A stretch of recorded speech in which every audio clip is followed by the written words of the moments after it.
Now here's the voice of the Jackets, Andy Demetra. And a very good Thursday evening to you. In a little more than 48 hours from now, your Georgia Tech Yellow Jackets will take their number 8 national ranking and their 8-0 record on the road and into prime time in a showdown with North Carolina State. 7:30 Tommy's Leather at Carter Finley Stadium in Raleigh. The Yellow Jackets aiming for a school record 8th straight ACC win. They earned their 7th in a row last Saturday in front of a sellout crowd at Bobby Dodd Stadium at Hyundai Field. 41-16 over the Syracuse Orange. Will, of course, break down what we saw over those 60 minutes in Atlanta last Saturday. A lot to get to with an NC State team looking to play spoiler under the lights at Carter Finley Stadium, and will do so over the next 60 minutes on a brand new edition of the Brent Key Coaches Show, driven by Hyundai. My name is Andy Demetra. We are live tonight from our friends at New Realm Brewing on the east side Beltline of Atlanta. I think you guys know the weather has been very finicky in Atlanta this week, so move the show inside, but you guys have once again packed it out here just like you did this past Saturday. Sellout crowd, 51,000 plus of your closest friends at Bobby Dodd Stadium at Hyundai Field to witness that 41-16 win over Syracuse. And the man who oversaw it all, let's welcome him in right now, your head coach of the Georgia Tech Yellow Jackets, Brent Key. Brent, good to see you again. How are you? Good. That's great. Short and to good. the point. I'm good, man. How you doing? I'm good. We will preview NC State in due time, but first, I do have to ask for a preview of the candy outlay at the Key household for trick-or-treating tomorrow. What's the inventory looking like? You're an old offensive lineman, so I hope we're dishing out full-size candy bars for Halloween tomorrow. I know you'll be in Raleigh, but I have no idea. No idea whatsoever. So I've been asked a couple times about Halloween questions, and so I've got some things. I got some things to figure out when I get home. It's just October 31st on the calendar. Yeah, because the thing is, too, I'm sure we have really good stuff, but like if it was like sitting out somewhere, I would have eaten it all, and then Harper definitely would have gotten mad if I'd eaten it. And no, it's kind of a battle for the best candy. Yeah, whatever the leftovers are, hopefully you'll be unwrapping those in celebration on Sunday. This past Saturday, you got that sellout crowd. Boy, did it look spectacular on a gorgeous homecoming Saturday, and you played what you thought was, to this point, your team's most complete game of the season. What boxes did you guys check to make you believe that? Well, we showed consistency for the most part, and I told some of the guys on the staff or on the team, I said, if that's a game we played 2 years ago, we would have been doing cartwheels and jumping for joy and super excited. But times have changed and we've improved, and that's what we want to continue to do. And there's no ending point in this journey we're on. I mean, this is something we want to do for a long, long time, and to do that, you have to be critical of how you do things. Look, and I say it all the time: you either get better or you get worse. There's no staying the same, right? So, getting better obviously beats the alternative. Yeah, it was more complete, but it wasn't totally complete. And I know you guys aren't yet content. You know there's still a better game inside you. It's a broken record at this point. Stop me if you've heard this before. Haynes King, ACC Quarterback of the Week. No, okay. We got a lot of you said stop me if you heard it before. It's a figure of speech. Oh, I'm we got very a literal. long way to go in this hour if you had me to stop. Haynes King. 57 minutes, actually. That is true, give or take. All right. Haynes King, ACC Quarterback of the Week. Deservingly so. 26 of 31. 304 passing yards, season high form, 3 passing touchdowns, gave you a rushing touchdown, 91 rushing yards, actually 2 rushing touchdowns, beg your pardon. Yeah, because he's the only quarterback in school history with 3 passing touchdowns, 2 rushing in the same game. A defense's aim is to always make life difficult on a quarterback. What did Haynes do to make it look so effortless, so efficient against the Orange? He played his game. I mean, look, no one person, quarterback gets all the credit for everything, and rightfully so. It's the pressure, it's the, everything they have on their plate in the game, and then be able to perform and play the way that the great ones do. But there's a supporting cast around him, and it's not just the offensive players. It's complementary football. It's the whole team playing together, so that he has those opportunities, and he's playing very efficient football right now. And that's something that we preach all the time is. We can't beat ourselves, and always reserve the right to kick. He's doing that right now, and we got to continue to do that if we want to continue to improve and do what we want to do. When you have a performance like that, on top of what he has strung together all this season, you start to see more of the chatter around Haynes King and Heisman consideration. And a lot of coaches would shy from that. They'd want to keep their focus on the team or on the next game. They don't want to create even the slightest perception of distraction. But not you. I mean, what compelled you to speak so openly after that game? You were asked about it, about Haynes King as a legitimate Heisman candidate. I think you want to know that it just goes beyond stats with what he means to the team and the value he's brought to what has already been such a great season. First off, when have I ever hedged what I say? When have I ever, just... No sense starting now, I guess. Yeah, exactly. I'm going to say what I think and believe, and I really don't care what others think. So, but the players believe in that, and then the players are that way too, and we want to be able to say those things and talk transparently. And look, Haynes King is the greatest representation of what college football is in the country, right? And it's he is about the team. He is about winning. He's about the other players being highlighted. He's not about the stats. He's not about the publicity or the media. He's not about those things. Haynes King's about winning, right? And he's a winner. It's the way he's always been. And I don't know if you guys had a chance to read that article that came out this week. And when it came out, Mike sent it to me, and I took a chance to read it. What an outstanding article! But it really did sum up who he is as a young man. Yeah, that article on ESPN.com came out 2 days ago. Make sure you read it. Just some great anecdotes, kind of retracing the origins of Haynes King's toughness, and everybody, it seems, has a story about the grit that he's shown you and Chris Winkie and I'm sure so many of his teammates. But it just seemed like he was in full command of the offense against a Syracuse team that, let's not forget, the previous week versus Pittsburgh, they had 7 sacks. They had 13 tackles for loss. So they came in with that destructive mindset. And you don't throw for 300-plus, run for 2 touchdowns, nearly 100 yards without every one of those 11 guys doing your job. Beyond just Haynes, the offense as a whole, what had them clicking so well versus Syracuse, which came in with every right to be confident defensively.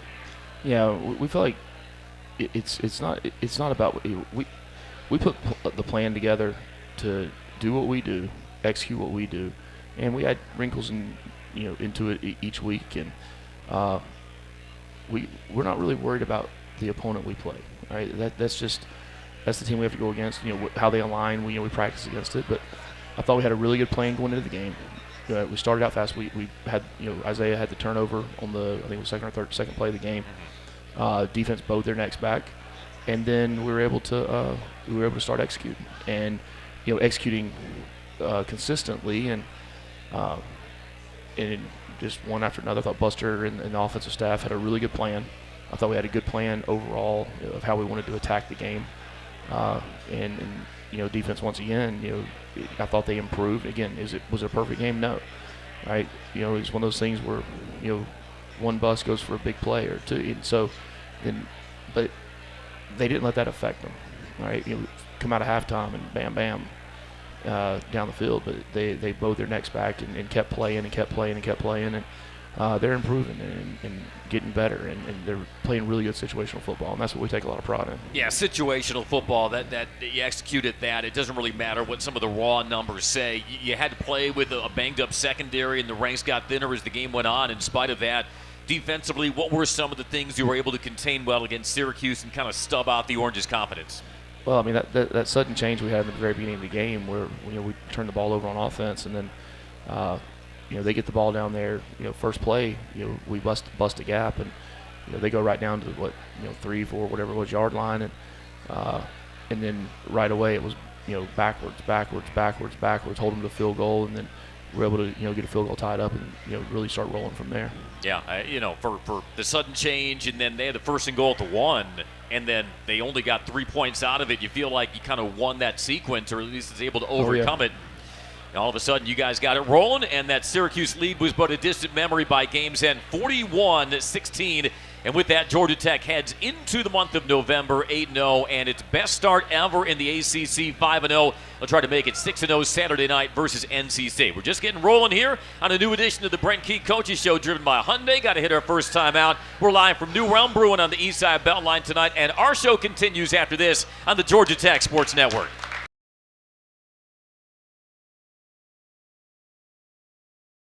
We are about to turn that calendar page to November, and with that, see if Georgia Tech can continue this undefeated start to 2025 as they take on North Carolina State. They'll look for their 5th win in their last 6 tries against the Wolfpack. They won 30-29 in the home finale last year with that gutsy come-from-behind performance by Aaron Fano. He earned ACC Rookie of the Week for that performance. Georgia Tech got 3 interceptions off NC State quarterback C.J. Bailey, and we'll do it all again beginning with Tommy Slether at 7:30 on Saturday night. He's Brent Key. I'm Andy Demetra. This is the Brent Key Coaches Show driven by Hyundai. We are live from New Realm Brewing on the east side beltline of Atlanta. Look at you waving to all your adoring fans here at New Realm Brewing, of which there are many. That was a statement? It is a statement. I refuse to respond to statements moving forward. Only questions. They have to be questions. What if I ask a statement but have that inflection at the end that makes it sound like a question? No. No? No. Okay, doesn't No, count? It's fake. Fair enough. Fake question. Fair enough. Well, let me ask you Inside this. joke there. Yeah, Inside joke with very much me and you. Very much inside baseball. Let me ask you, the school record for most touchdown receptions in a game is 4. Do you want to know when that record was set? What year in Georgia Tech school history? 4 touchdowns in a single game. 4 touchdown catches. I would have to say it was probably in the 90s. Would you believe it has stood since 1951? I would not. I would now because you only speak the truth. I do. Facts only here. Buck Martin had 4 in a win over Auburn, and I bring that up because Josh Beetham probably should have joined him on Saturday. He did have 2 touchdown catches. He's probably agonizing more over the 2 near the goal line that he dropped, but what a breakout day for Josh Beetham, and finally tallying that first touchdown on behalf of the tight ends group. They've really come along and been involved in the passing game. How were you able to play off what you were seeing from Syracuse and Buster just dialing up the absolute right call with those tight ends slipping out? It was not just Josh on Saturday. It was Luke Harpering as well. We've seen Brett Sider get downfield as well and slip loose, just taking advantage of what defenses and how they're playing to allow those tight ends to come free. And in the case of Josh Beetham, have a couple of walk-in touchdowns. Now, that was a really long question. It's a long show. It was a question, but then it went really long. So, Josh, he dropped the first touchdown, right? And, look, we ended up getting 3 out of it instead of 7. And, he comes to the sideline, and I just looked and I said, look, stop. Like, put it out. Get over it. All right, you're going to catch another one today. Well, then, decided I said to go for it on the 4th and 1. I knew the play that we had designed there, which is a play off of a play from them previously, and he was able to get a really nice. Was it 25 yards? I think. Yeah, 25 or 26. Yeah. And that was, hey, I told you. Then he caught another one. I'm like, okay, cool. Well, then we get down to the goal line again there at the end, and so we call the same play as the first one, right? Just going the other way. Mm-hmm. Let's let him redeem himself, right? Drop. And he came to the sideline, and I just said, and I think Haynes ended up scoring. Haynes scored the next play, right? He did. And I looked at him, I said, the football gods have a sense of humor, because that was karma. I told you would catch one to make up for that one. You caught the second one, so they had to come back and get you. And he beat himself up on it, and I called him on Saturday night after the game, and he said, get your head out of your butt. All right, we got a lot of football to play. You had a great game, and you're going to have a lot more of those opportunities. So, Josh is a great kid. Glad he's on the team. That's his first career touchdown. He should be celebrating. It was the first one for the tight ends all year, right? Yeah. Don't think there's not some competition in that room too. Oh, well, they were telling me that they had been joking that Jackson Hawes cursed the room because so many of his catches last year, he was rumbling and then got tackled shy of the goal line. So they needed to lift that curse for the tight ends, and it was Josh Beetham who was finally able to break through for the tight ends. Jason Moore Jackson must have been hanging around for that first one in the last one. Yeah, he probably put a hex on Josh, making sure that he wouldn't get a third or a fourth. Jason Moore has really stepped up for you, Coach, in back-to-back games. He was their team defensive player of the game versus Syracuse. 5 tackles, tied a career high, a half sack, the forced fumble. How's he stepped up of late? Yeah, I mean, to know Jason, he's been here for so long. Came in as a walk-on offensive lineman. We had some depth issues on the D-line. We moved him over there really for scout team purposes, 4 or 5 years ago. Kept working. I mean, he worked. J-Mo worked. Was it Jason Voorhees? Did I steal that? Yeah, you stole it from me. Thank you. Yeah, I did. At least you attribute it. Yeah. Yeah. So, well, because he wears that full-size Jason mask clipped to his backpack on game days. If you see him walking through Yellow Jacket Alley, and he told me, because he's the subject of my Inside the Chart column on RamblerRec.com, that'll be posted a little later on. You had to you had to take that one back. You had to make sure everybody knew that was actually your thing. That's what we call a shameless plug in or, the business. Or a sniping the lines. Yeah. Anyway, Jason, no, he says, like, I kind of use that as my inspiration. He told me I can't be a nice civilian between the lines. I got to be violent in the trenches. And so J-Mo is like the nicest kid in the world. Like, okay, you can put the Jason where he's there, but who J-Mo is the guy that after the forced fumble, he comes off running to the sideline, rubbing his belly. Like, so I made him come to the team meeting on Sunday night. He came in. I made him get up, walk back out, and come back in and do that to the whole team, for the whole team. So, that must have gotten a great reaction. Oh, he did. And look, he's a guy that worked 2 jobs to pay for himself, pay for his way through college until we were able to put him on scholarship a couple years ago, worked his way on the special teams. Was in a play role last year, playing 8, 9, 10 plays a game.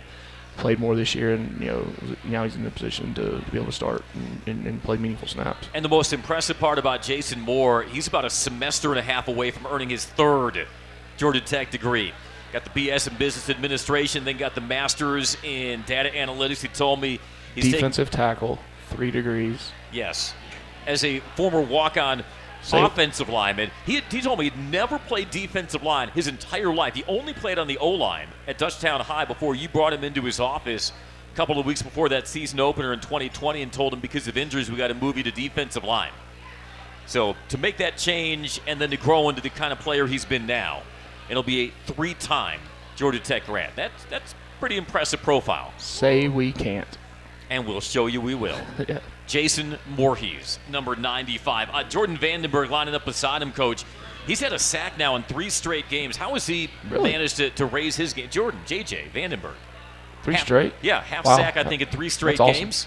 Awesome. He's very generous. He doesn't want to have the entire sack for himself, so he let somebody else join the party. But, yeah, that's at least a half sack in 3 straight games for JJ. How has he managed to raise his game even more of late? Well, he plays so hard. I mean, he's an explosive player. He plays hard. But I think the last 3 weeks, since the Duke game, really, we've really made some positive steps on the D-line and understanding, within the scheme and, playing with better pad level, rotating guys in. Excited to have Akilo back this week. Yeah, that was great news. Yeah, who had a lot of production for us, especially in the passing game, pass rush game prior. So, being able to have depth there, roll guys in, keep them fresh. I think they're all, I don't think a guy's playing more than, on average, probably 30 plays because we're able to rotate those guys in and keep them fresh. And Jess does a good job with those guys, and we got to take another step this week because we got a big challenge. Yeah, and that freshness is certainly paying dividends with your ability to collapse the pocket from the inside. This compared to a couple of years ago where you told me Zeke Biggers was averaging, 55, 60 snaps a game?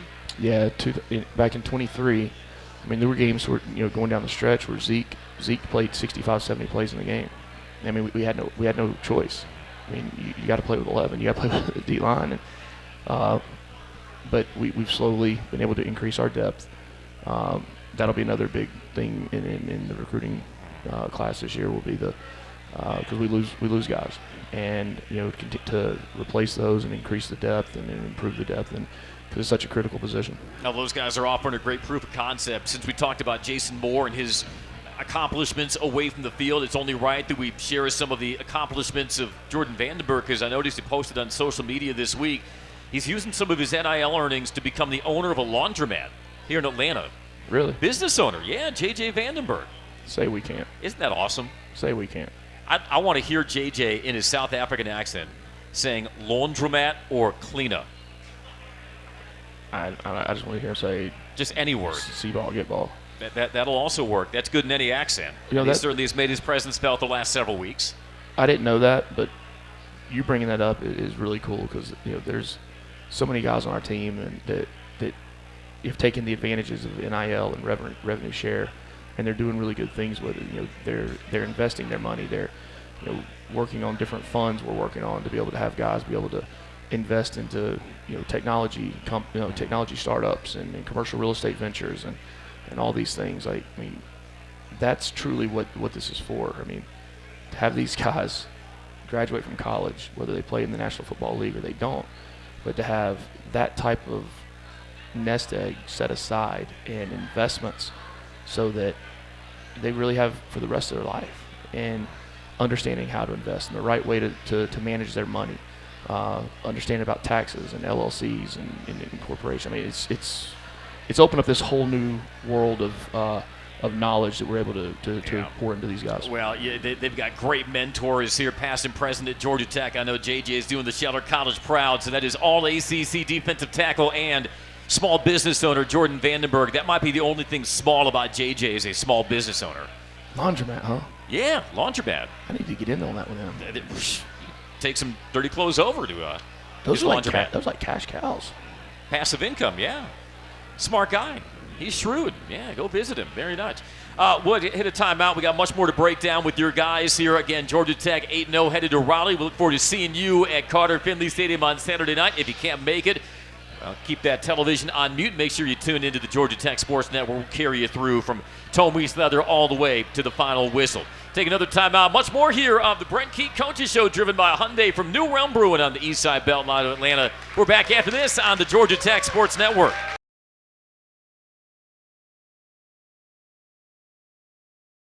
Brent Key, I'm Andy Demetra. Great to have you along for another edition of the Brent Key Coaches Show, driven by Hyundai inside tonight at New Realm Brewing Company on the east side Beltline. We'll be back out, a little more than 48 hours from now, about 48 hours and 2 minutes. Tome will meet Leather at Carter Finley Stadium in Raleigh. Your Georgia Tech Yellow Jackets versus the 4-4 North Carolina State Wolfpack.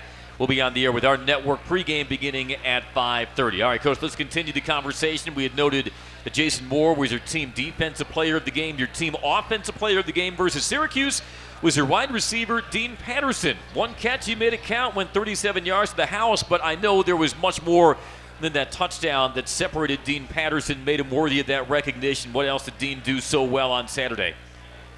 It's not necessarily what he did on Saturday. It's just who he is. I mean, what he's done, man,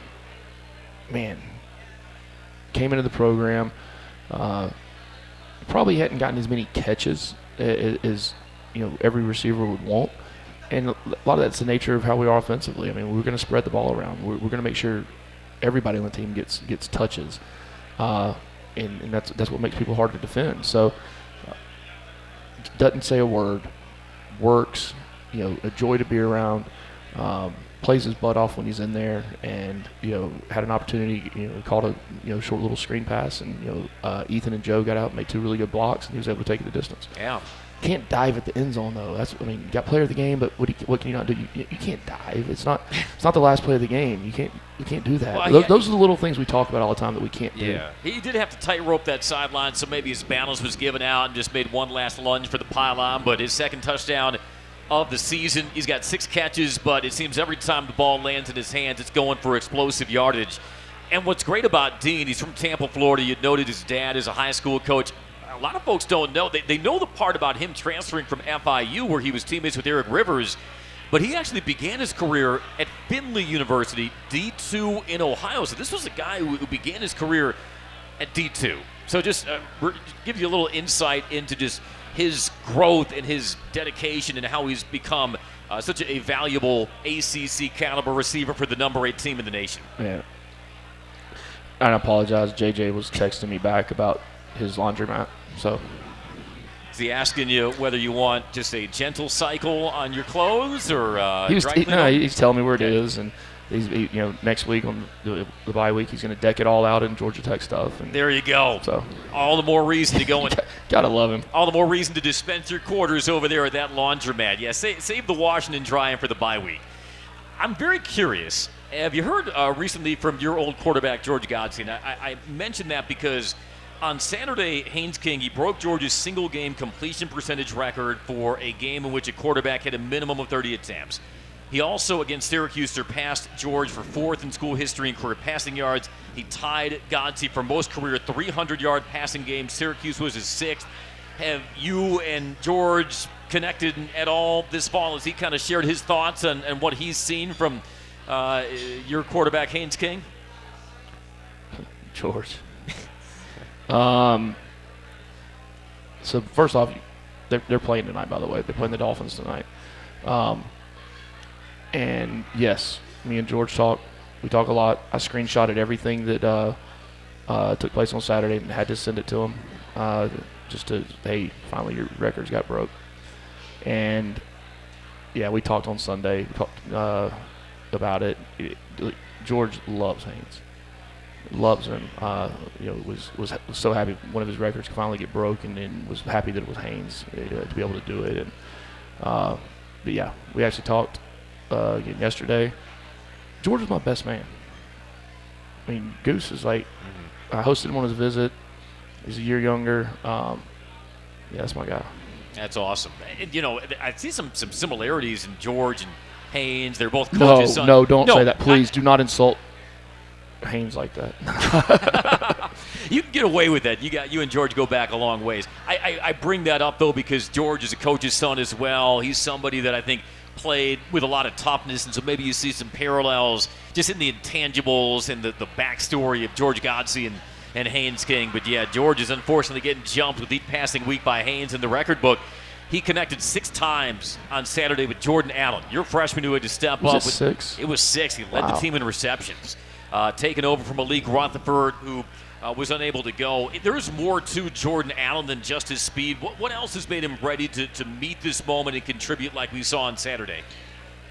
That's why you play guys. I keep saying it. Like, that's why you play young guys early. Okay, early in the season, they might not get 40 plays in a game, but they're getting in the game. They're getting the experience. They don't have the bright eyes. And as the season goes on, you're going to continue to see more of those guys pop up here and there. And before you know it, whether it's this year that they make a huge impact or it's next year, they've got the experience, and that's what's important. And if you go back to, I believe it was Gardner Webb, that was his first catch.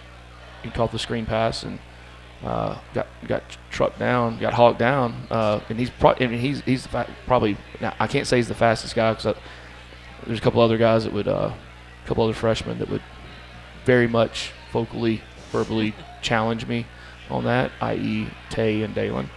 But Jordan's going to be a really, really good player. He can fly. He's getting bigger, getting stronger. He's a great kid. Always got a smile on his face, and you can see he's got a knack for making the tough catches as well. So besides the tough catches, we know about the straight line speed, but being fast doesn't promise you playing time early. There's got to be a lot more refinement and polish in his game. Oh, yeah. So what else does he bring to the table that's made him more advanced as a freshman, enabled him to step in and step up like he did on Saturday? Well, playing in the slot is not an easy thing. I mean, there's so many different things that you see in there. There's the adjustments you have to make, the way you run your routes, the different, a lot of times you got a guy on you and a guy over the top of you. But what he's done for us, he's brought that ability to be a guy that can play in the slot, crafty enough to play in there. He's learned it. Trent does a great job coaching those receivers. He does a great job on the grass with those guys. But he's also one of these guys now that can take a jet sweep and turn the corner, right, and get big explosive yards. I saw one of those against Syracuse. He can plant his foot in the ground. Jamal Haynes certainly capable of that as well. Boy, between those two and then Malik Rutherford working his way back, and you have him probable on the injury report as you announced today. So, yeah, Malik Rutherford probable for Saturday night versus North Carolina State. That is a lot of speed, and you know what they say. You can't kill what you can't catch, and you can never have enough speed.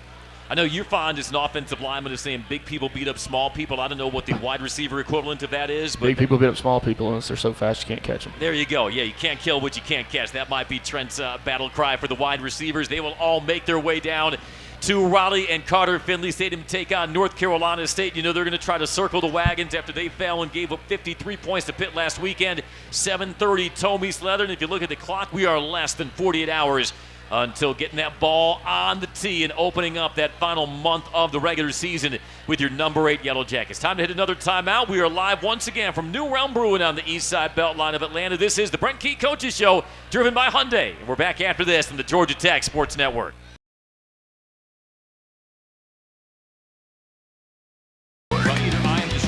Excited about daylight savings on Sunday, or my math skills are not up to par. Thank you, Abu. We are a little more than 49 hours away from Tomies Leather. Yeah, it's 6:40 right now, 7:30 or thereabouts when we'll get things teed up on Saturday night. Your Georgia Tech Yellow Jackets, number 8 in the country, taking on North Carolina State for his second year in a row. Our network airtime 5:30 across the Georgia Tech Sports Network. Back live from New Realm Brewing on the east side beltline of Atlanta, the Brent Key Coaches Show, driven by Hyundai. Brent, you had another conference weekly honor. Ethan McKinney, his first career ACC Offensive Lineman of the Week award. Boy, great to see Ethan get his services saluted for his performance in that game versus Syracuse. You break down the film of Ethan and what he was able to contribute against Syracuse. What made him worthy of that recognition? I mean, look, he's been as solid as they come all year. He's been very consistent. He's gotten the job done. Whenever you don't hear an O-lineman's name, it's a good thing. So, he's becoming the player that I knew he was going to be, and really that's where you see linemen really start to take that step is when they get to that third year, right? And they've got 2 years in the program. And look, I mean, Ethan started 8 games as a true freshman, and we all say it. I mean, he was not ready to. He got pressed into action, and I believe Jeep Wade told me "thrown to the wolves" was the term that he used for Ethan starting at left tackle as a freshman. That's Jeep Wade, not me. Yes, no. I'm just trying to make it awkward. You do a great job of that. It wasn't wolves. I mean, there was no wolves out there. I mean, he went out there. No, there'll be some wolves on Saturday night. I knew what you're down.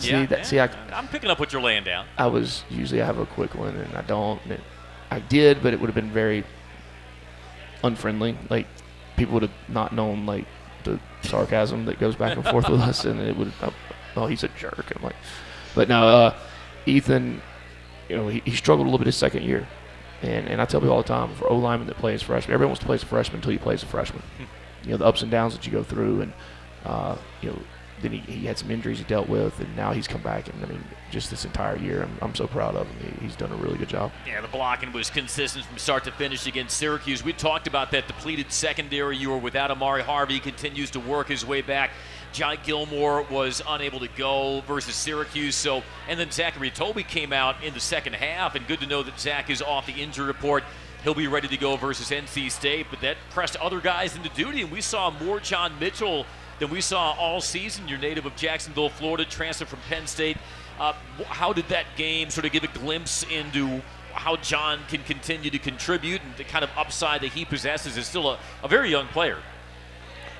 Yeah, it's so weird. I thought you said John Gilbert because of the way that went back and forth. But no. John Gilmore, John Mitchell, yep. He has done a really good job the last couple of weeks. He's made some very sure tackles. He's done a good job in coverage. And then he had, like, all new guys out there. He had a couple of mistakes on Saturday that, they ran a little counterplay into the boundary, and, they forced him to be the run defender. And stuck his head in there, and things spits outside, and then does it again 2 plays later. But, you got to look at those as opportunities to grow and improve. And he's another one that's improved every week. Kobe's doing a really good job with those guys, and to be a young coach like he is, right, and coaching a position really for the first time, well, not first time, but at this level, and then all of a sudden you have injury, and for him to be able to continue to get the next guy ready to play, I've been really pleased with him so far. Yeah, it hasn't been easy when you're having to cycle through so many different cornerbacks. Then how valuable has the leadership of Clayton Powell-Lee, Omar Daniels been at safety to stabilize everything, get guys in position, communicate well? It seems like in situations like that, you're leaning on your experienced guys and Omar and Clayton Powell-Lee, maybe not in ways that are obvious to folks who are watching. That leadership can't be discounted. It's been great. There was a point in the game, and Tay was out there playing safety, and we were on the he was the near safety to our sideline, and CP is on the side, and he is like basically coaching him through every play as he's out there. He's like, communicate louder, be louder, better with your hands, move up, you're too far inside. I mean, just to coach those young guys on the side. Those are the little things that I see as the coach that know we have a special team. A very special team, and it really starts because of those 27 seniors we have. Player-led. It's something you preach all the time, and that was an example of it with Omar, huh? It is about the players. It always has been about the players, and it always will be about the players at Georgia Tech. That's great stuff. Yeah, and you'll see Omar on Saturday night versus NC State. I do want to ask, the opening drives of the second half, at least of late, Clemson was able to march downfield. Omar had that terrific read and intercepted it to stuff out what would have been a potential Clemson touchdown. Temple scored a touchdown, albeit on a short field, on his first drive of the second half. Wake Forest had a 12-play drive. They got a field goal out of it. Virginia Tech, short field, they scored a touchdown. Duke had a field goal on a 15-play drive, and then Syracuse got their touchdown on the second play of their opening drive of the second half. What can the defense maybe tighten up on those opening possessions and keep teams from either marching downfield or getting points on the board? Don't let them score. Sometimes it's as simple as that. But any kind of common threads in those opening drives where maybe teams are able to be a little more proficient against you than you'd like? Tackle them before they score. Okay, let me write that down just so I can. It's really not. Sometimes it's not as complicated as you think. Yeah, just do your job. Maybe that's better. Making the tackle, doing your job, and keeping them off the scoreboard, huh? Yeah, we had that first drive. We go out there and we're in a combo coverage, and we make the check. Pre-snap. 10 players on the field communicated out, and Rod is sitting there playing cover 2. And the communication, they get out to him, he's playing cover 2, they go vertical. It's the worst thing could have possibly happened. He chases it down and almost gets a piece of it. Probably been better off just tackling the guy and taking the PI. Yeah. But again, it's what it comes back. It's that communication is so critical. And when you look at mistakes in games, things that everyone sees like, oh, the missed tackle or this. Like the things I look at that really are the difference in winning and losing are, we had a misalignment on a play where I had to burn a timeout coming out of a timeout.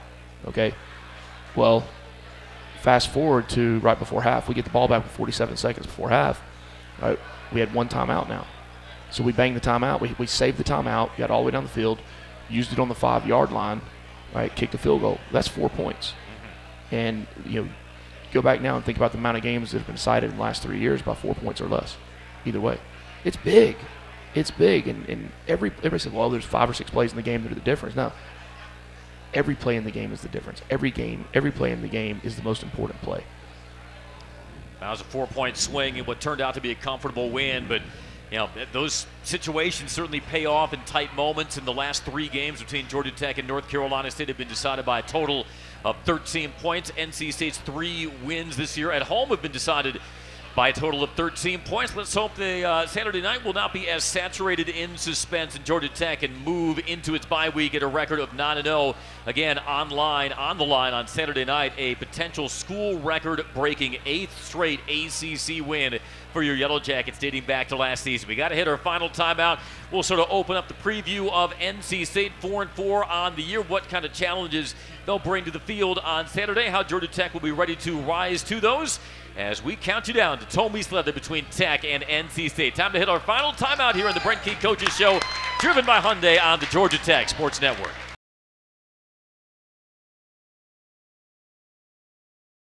Make sure you stick around. The Good Word with Chris Mooneyham, Justin Hanover. Follow us 7 to 8 p.m. here live from New Realm Brewing on the east side Beltline of Atlanta. Once again, big thanks to all of you crowding here inside. I know the weather was a little dicey. It's frankly been that way all week, but I know the conditions call for a swarm on Saturday night. Georgia Tech versus NC. Yeah, put that headset on, Brent. We're back on air. For Georgia Tech and NC State, 7:30, Tommy's Leather, our network airtime at 5:30. You do realize, I know you'll be in Raleigh, but tomorrow night there might be some kids in some Brent Key costumes walking around the neighborhood. I saw somebody dress up as Brent Key in the student section on Saturday for homecoming. What does that have to do with the radio show? Nothing at all. I'm just always like to hit you with a curve here and get your reaction. That one at curve, that was way over the fence. Oh, just completely overcooked the fastball? That was like that old Randy Johnson. Remember when we hit the bird? Yeah, that was the equivalent of the question? Close. Okay. I like that, I'm saying anytime, like, yes. Get the aviators, the hooded sweatshirt, sleeves cut off, menacing look, headset on, and you're Brent Key. You can shake down a lot of houses for some candy. I could dress up like him, too. You will. I know you will. On Saturday night at 7:30, even though it'll be Dia de los Muertos, as it were, November 1st. I had to drop that in at the very end there. Time is running out. Next. Okay. Hollywood Smothers. Let's talk about him because he does lead the ACC in his 10th nationally in rushing for NC State, 103 rushing yards per game. What makes him dangerous? How will you need to contain him on Saturday? He's a good player. Yeah. He is a really good player. You know who he reminds me of? He reminds me of Jameer. He really does. He's got speed. He can take it the distance. He's elusive. He can play with power. I mean, you don't get that many yards without being a really good running back, and they feature him. But, I mean, they also do a nice job of they're an explosive offense. I mean, they run the ball, throw the ball, spread the ball around. I mean, it's going to be a big challenge on Saturday night. Yeah, C.J. Bailey is one of the more talented younger quarterbacks in the ACC. True sophomore. He got the start at Bobby Dodd Stadium at Hyundai Field last year, and even though he was picked off 3 times, he ran for 3 scores. He's very capable with that long stride, getting off schedule runs, and also we talk so much about Haynes King's accuracy. Boy, he's not too far behind Haynes. He's 12th in the nation in completion percentage. Profile him as a quarterback. What will make him a good challenge on Saturday? Cool. Is that my voice inflection or whatever? No, he's a big, strong dude. Big, strong dude. He runs around. He's done a really good job of sitting in the pocket, avoiding the rush, but hanging in the pocket to deliver the football. He does a good job of throwing at all 3 levels, whether it's the short outlets, the intermediate or the deep throws. You got really good players around him. I mean, you've obviously got to know where Hollywood is at all times, and he gets the ball in space, whether he's catching or running it. He's hard. I mean, Jolly, the tight end, is such a matchup issue in how you have to play your defense and how you have to protect the middle of the field. And that's something we've got to continue to improve on, is that middle of the field part. So, but it all goes to the quarterback. And, I mean, you look at me. He is so long and so tall, such long legs. It makes it really hard to bring him down with one person. He got some of those touchdowns last year off of scrambles and just showed his ability to win the race to the edge. Justin Jolie is their tight end, and he might be the best all-around tight end in the ACC. Had 101 receiving yards, 6 catches against Pittsburgh. Now, he did come up lame on a long 59-yard touchdown run. He was clutching his hamstring at the end of it, so his availability may be uncertain for Saturday, but this is as good a pass-catching tight end as you'll find in the league. How did they create mismatches with him? Well, they do a lot of different things. I mean, actually, the play that he got banged up on was a bubble and go. I mean, he's lined up. He's aligned as an inline tight end. They fake the bubble out wide, and he's running like he's going to block, and just runs the wheel on up the sideline, and no one was there. They can split him out as a receiver. Now you got a blocking matchup out there that's an issue. Play him in line. He can block in the run game. So he's an all-around complete tight end. They've had a lot of injuries sort of make a mess of their depth chart on defense, but Dave Doran still comes from that defensive background, if I'm not mistaken. Dave Doran and his defense, what have you seen on them? What are their tendencies when they are really revved up and got that defense rolling? What do they do well?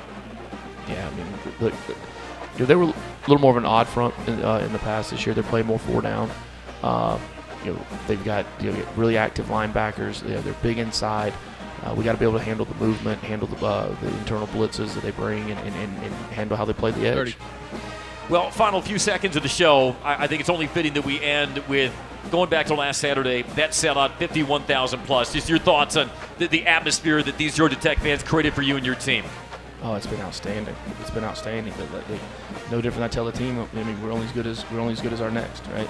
We're only as good as our next, and I can't wait to see how many fans travel up to Raleigh to cheer on this team. All right, and then when we get back, the next time we're back at home to really see that stadium. That sounds great, Brent. Appreciate it. He's Brent Key. I'm Andy Demetriou. We'll talk to you next time, everyone. Go Jackets. It's college football season, so you need all the energy you can get. Luckily, Georgia Power knows a thing or two about saving energy.